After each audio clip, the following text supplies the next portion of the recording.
Finroo here, how you doing? Cheers, and I hope you're having a good time, a good day, and a good everything. Cheers.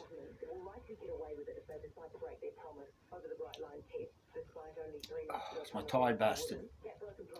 We're making beautiful beer, aren't we? Unbelievable. So I'm getting ready. I'm getting ready to mash in. The temperature's coming down, 76. I'll wait till it gets to 74 degrees Celsius, and I will mash in. So I'll be putting this into my mash tun now. So I'll do that now actually, while I'm remembering it. So make sure that the tap's off. Yep. Mistakey often made. Yeah. Diaphragms in, put my grains in.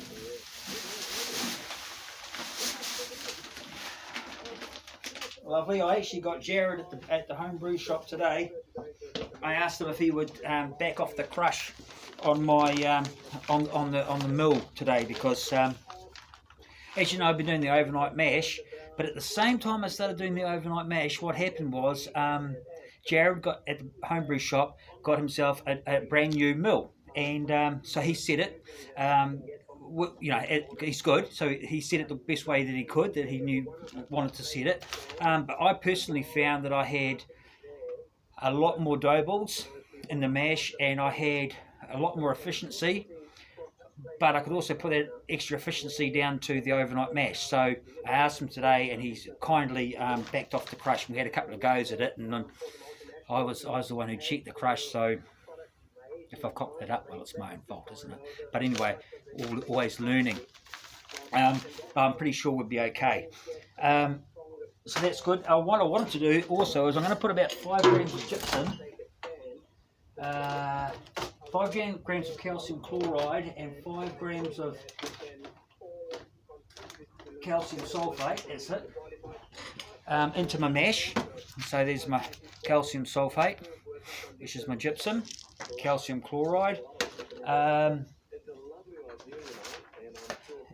so I'll put that in there. I've just used a spoon. What else would I use? I'm not gonna weigh it. I'm just gonna use a I'm just gonna use the old just gonna use a spoon here. I've done it that often that I don't really need to worry too much. It's always going to be in the ballpark.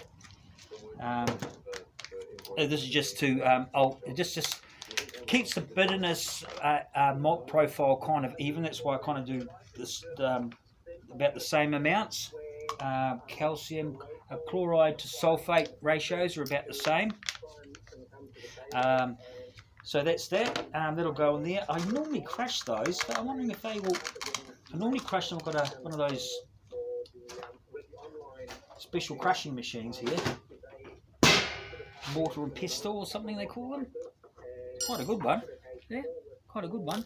Put it in there and give that a wee bit of a crush up, because that calcium chloride's quite big and chunky. So I'll give that a good. I feel like a real scientist doing this sort of stuff. You know, got all the gear. Yeah. So they're going to put that in there too, and coming down to 75 degrees now, so that'll go in there. That's just my salts, calcium, as I said, calcium chloride, calcium sulfate. I go even. Don't need to overthink this chemistry bit of it, because it's not rocket science. Once you learn what's going on, it's not rocket science. It's the same as I've said before, as if you have a cup of tea, do you want 2 sugars or 1? Do you want milk? And if you put salt in it, well, that's going to change it as well, isn't it? So it's just how you like the taste of it. It will drop your pH down a bit. It'll drop, you know, the right amount. There is an amount to put in. You can't go overboard, but you'll get to know it. And I recommend that you give adding these salts a go, because it's not as hard as what a lot of us. When I first started doing it, I thought, oh my God, I'm never gonna get my head around this. But it's not that difficult. Just a spoonful of sugar, or a spoonful of this, or a bit of milk in your tea. You get the idea. And that's as difficult really as it needs to be for us. So that's that. The other thing is I'm going to be using Centennial hops. I've never used them before. I know you'll be probably quite surprised about that, because I always hear you guys, home brewers, going on about you like Centennial, and it's always one that comes up. Is it one of the 3 C's or something like that? And the 3 hop C's starts with C. So American hop, your typical American hop. So I was recommended this from your shout today.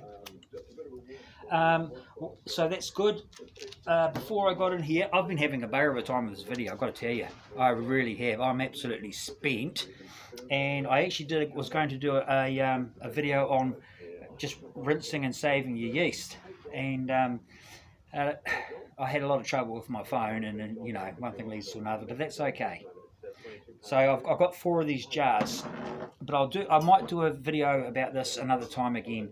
It's just, I just didn't want to go through the whole drama. I've had enough. So that's about it. And what I'll do is I'll do my yeast starter tomorrow, I think. As I know, you know, yeast starters go fine on brew day. You can do them on brew day, no problem at all.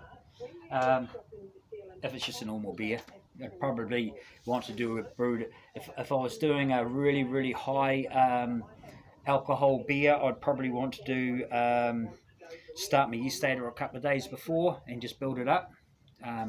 Yeah, I've got an idea about that too. I might want to make a barley wine. I tasted a barley wine last week that I've never had before from Panhead. I've got the bottle here. That's what caught my eye, was the bottle. The label on the bottle, it caught my eye, and I had a look at the price of it. It was $8. I thought, oh, that's, and I thought it was an IPA. So what I did was I thought, oh yeah, I'll try that. I like the bottle; it's cool, from Panhead. But when I got it home, well, I looked at the label. It said 11%. I went, how?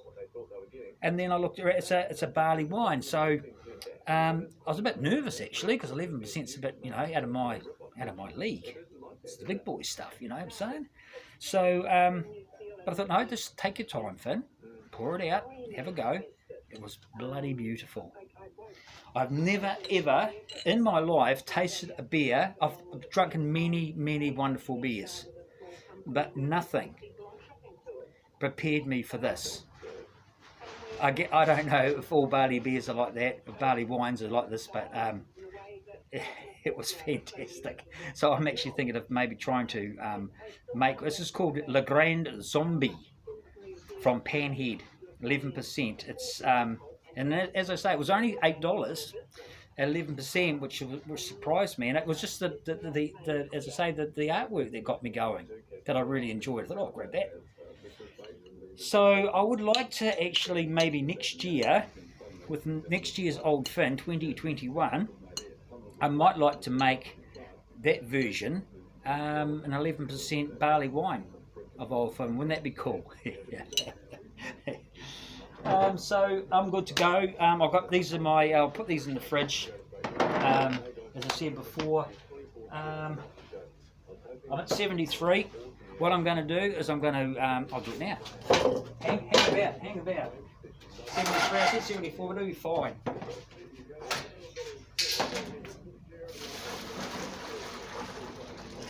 We'll see if we get any. See if we get any of those dough balls in this one.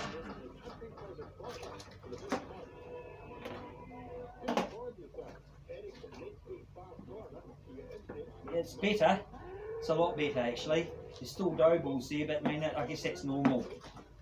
I'll just give them a mash around. They should be fine. I've got my salts in there. Oh yeah, that is actually much better. That's a lot better. Just get rid of those dough balls. Oh no, they're gone now. It's fantastic. So I'll give that a good mash around. Just check the temperature.